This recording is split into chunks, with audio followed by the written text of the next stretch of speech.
हयातियात class 9 लाइ chapter 3 lesson 10 kingdom मोनरा। आउं आहियां बायोलॉजी जो उस्ताद नजुला चन्ना। अव्हांखे सिंध ऑनलाइन स्कूल में भलीकार। असांजे अॼोके लेक्चर जो मौज़ू आहे किंगडम मोनरा। 5 किंगडम क्लासिफिकेशन, जानदारनि खे 5 किंगडम्स में विराइणु। Robert Whittaker in 1969 classified the organisms into 5 kingdoms which clearly categorized fungi into a separate kingdom.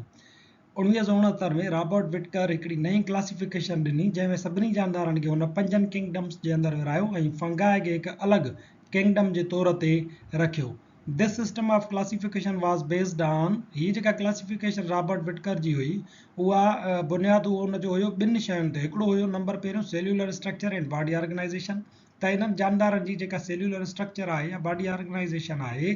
उहा कहिड़ी आहे। मिसाल जे तौर ते हुन हिकिड़ा ॿुधाया यूनिसेल्यूलर प्रोकैरियोट, हिकु जीव घड़े वारा प्रोकैरियोट। प्रोकैरियोट जो मतिलबु आहे जेको असां अॻु में ई पढ़ी आया आहियूं, त प्रोकैरियोट जो मतिलबु आहे अहिड़ा जानदार जंहिंजे अंदरि वेल डिफाइंड न्यूक्लियस जीव घड़ जे अंदरि न हुजे। हाणे जीव घड़ जे अंदरि वेल डिफाइंड न्यूक्लियस न हुजण जो मतिलबु आहे त न्यूक्लियस खे पंहिंजी जेका न्यूक्लियर मेम्ब्रेन हूंदी आहे उहा न हुजे। ऐं ॿियो हिननि जे अंदरि वरी वेल डिफाइंड जेके ऑर्गेनेल्स हूंदा आहिनि, जेकी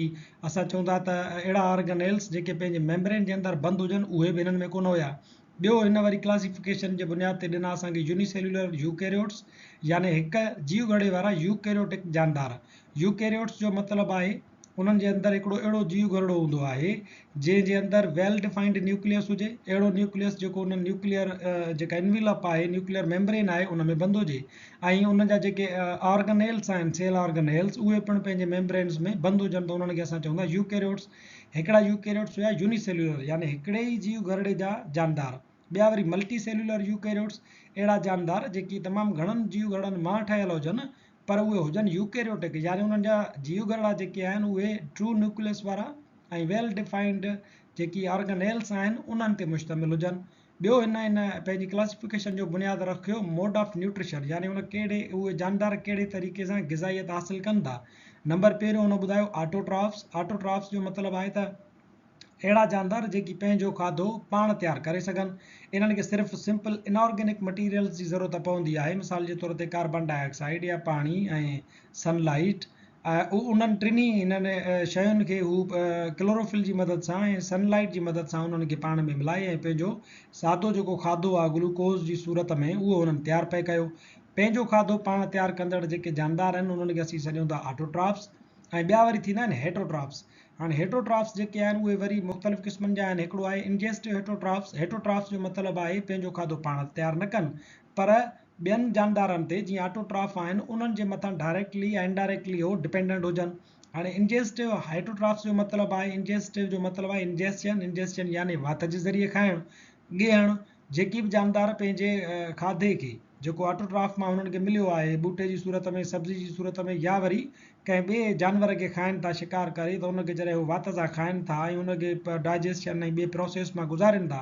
त उन्हनि खे असीं चवंदा इंजेस्टिव ऑटोट्रॉफ्स। ॿिया वरी आहिनि एब्जॉर्प्टिव हेटरोट्रॉफ्स, यानी इहे जीअं फंगाई वग़ैरह आहे उहे ऐं अहिड़े क़िस्म जा ॿिया जेके बैक्टीरिया आहिनि उहे आहिनि एब्जॉर्प्टिव हेटरोट्रॉफ्स, यानी उहे बि ॿियनि जानदारनि ते पंहिंजो खाधे जो गुज़रान कंदा आहिनि, उन्हनि मां खाधो हासिलु कंदा आहिनि। पंहिंजो पाण खाधो तयारु न आहिनि करे सघंदा पर खाधो जेको हासिलु कंदा उनजो तरीक़ो हूंदो एब्जॉर्प्शन वारो। एब्जॉर्प्शन जीअं असांजे नंढे आंड्रे में थींदी आहे, खाधोसीं उहो सिंपल जेको आहे सो उन्हनि में एंजाइम्स मां मिली करे तोड़ फोड़ जो शिकार थी करे ऐं वञी ज़रड़नि तमामु सिंपल मालिक्यूल्स में तब्दील थींदो आहे, त पोइ असांजे इन सेल जेका इंटेस्टिनल मेम्ब्रेन आहे उन मां उहो क्रॉस करे ब्लड में एब्जॉर्ब थी वेंदो आहे, उन में अंदरि जज़ब थी वेंदो आहे। हीअ फंगाई या बैक्टीरिया छा कंदा आहिनि त जेकी डेड असांजा ऑर्गेनिज़म्स आहिनि या वरी जेके डिकेइंग प्लांट्स आहिनि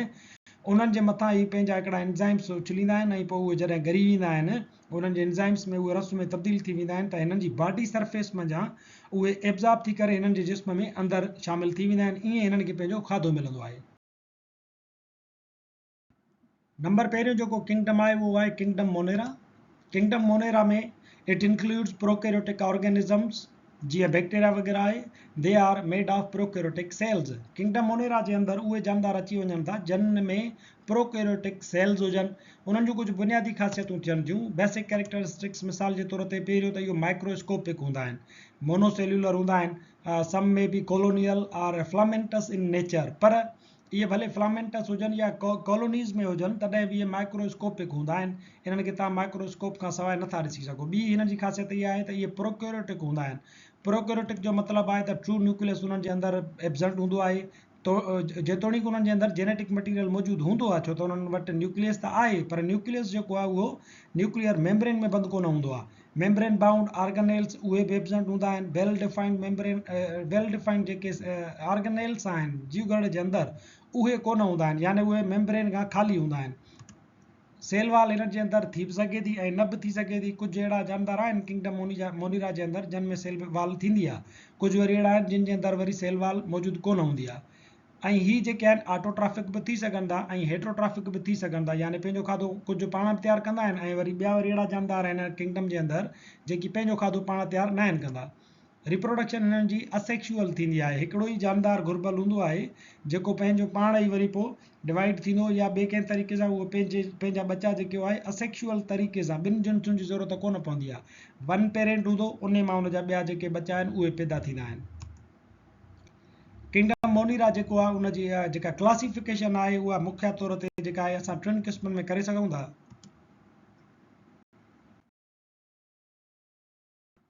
किंगडम मोनिरा खे असांजे किताब जे अंदरि टिनि क्लासनि में विरायो वियो आहे हिकिड़ो आहे आर्काई बैक्टीरिया ॿियो आहे बैक्टीरिया ऐं टियों आहे वरी cyanobacteria classification of kingdom Monera में असां ॿ मिसाल जेके आहिनि उहे खणूं था जिन जो ज़िक्र असांजे 9 जी क्लास बायोलॉजी में थियल आहे हिकिड़ो आहे आर्काई बैक्टीरिया ऐं ॿियो आहे वरी यू बैक्टीरिया आर्काई बैक्टीरिया जेको आहे उहो असांजी ज़मीन ते मोनिरा जी पहिरीं सूरत आहे earlier form of Monera on earth आहे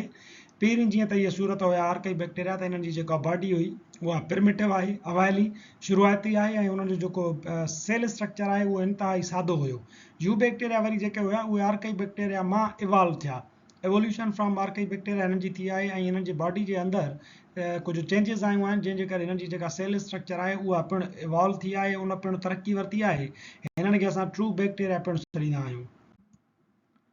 डिफरेंस बिटवीन आर्काई बैक्टीरिया ऐं यू बैक्टीरिया इन्हनि ॿिन्ही जे विच में थोरा फ़र्क़ु आहिनि आर्काई बैक्टीरिया जेके आहिनि असांजा ऐं यू बैक्टीरिया आर्काई बैक्टीरिया जे अंदरि छा थींदो आहे त उहे फोटोसिंथेटिक उन्हनि मथां कुझु फोटोसिंथेटिक आहिनि ॿूटनि वांगुरु उहे छा कंदा आहिनि क्लोरोफिल जी मदद सां सिंपल ऑर्गेनिक जेके मटीरियल्स आहिनि कार्बन डाइऑक्साइड आहे पाणी आहे ऐं सिज जी रोशनी आहे उन्हनि खे क्लोरोफिल जी मदद सां या मौजूदगीअ सां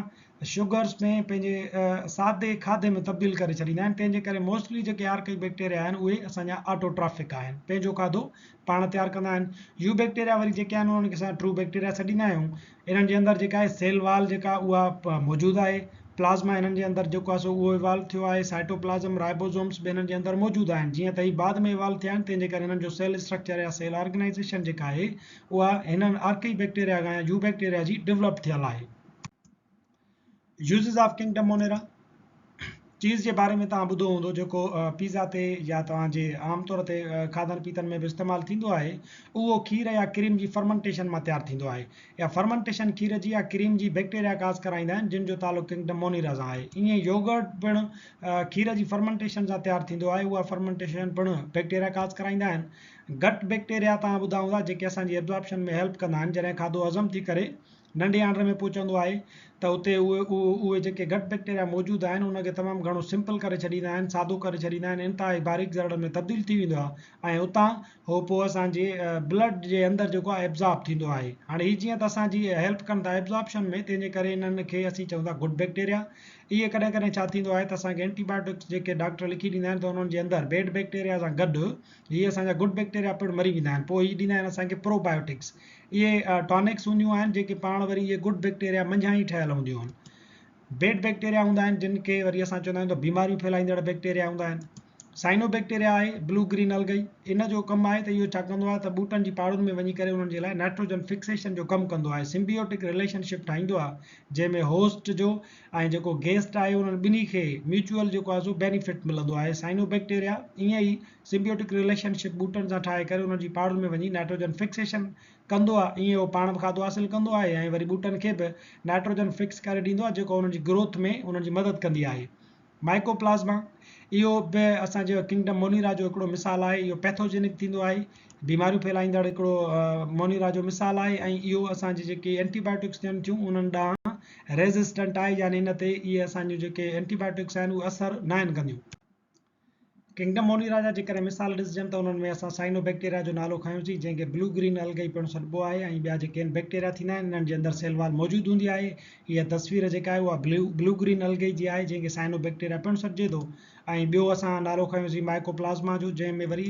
सेल वॉल जेका आहे उहा मौजूदु कोन थींदी आहे। पहिरियां ई ॻाल्हि कयूंसीं त किंगडम मोनिरा जे अंदरि सेल वॉल थी बि सघे थी ऐं न बि थी सघे थी। टियों मिसाल आहे असां वटि स्पायरोकैटीज़ जेको आहे उहो तव्हांखे माइक्रोस्कोप जे अंदरि हिन स्ट्रक्चर सां नज़र ईंदो। ऐं चोथों मिसाल आहे वरी एक्टिनोमाइसीड्स जेकी कॉलोनीज़ जी सूरत में उहे डेवलप थींदा आहिनि ऐं पाण में गॾिजी रहंदा आहिनि। असांजो जेको लेक्चर एसी ताईं पूरो थिए थो, वरी हाज़िर थींदासीं नए लेक्चर सां गॾु। तेसिताईं ॾिसंदा रहो सिंध ऑनलाइन स्कूल।